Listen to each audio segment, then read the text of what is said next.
मंडळी, इथे मी अर्धा किलो कांदे पोहेला जे पोहे वापरतो ते पोहे घेतले, चांगले स्वच्छ करून घेतले. त्यानंतर त्यामध्ये 2 चमचे तेल घालून 2 ते 3 मिनिट हाय फ्लेमवरती चांगलं परतून घेतलं. त्याच कढईमध्ये 3 छोटे चमचे तेल घातलं. शेंगदाणे चांगले कुरकुरीत होईपर्यंत तळून घेतले. सुके खोबरे उभं चिरून घेतलेलं ते सुद्धा त्या तेलामध्ये चांगलं तळून घेतलं. त्यानंतर थोडेसे मनुके सुद्धा तळून घेतले. तुम्ही इथे काजू आणि बदाम सुद्धा तळून घालू शकता. फोडणीसाठी त्याच तेलामध्ये अर्धा चमचा जिरे घातलं.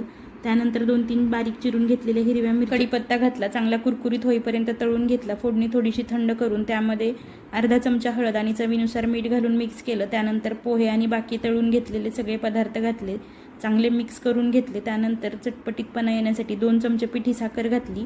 हलक्या हाताने पोहे चांगले मिक्स करून घेतले. तयार झाला मस्त कुरकुरीत असा पोह्याचा चिवडा.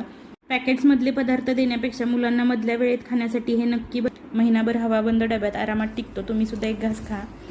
कसा कुरकुरीत झालाय, आवाज ऐकू शकता. आवडला तर लाईक, शेअर, सबस्क्राईब आणि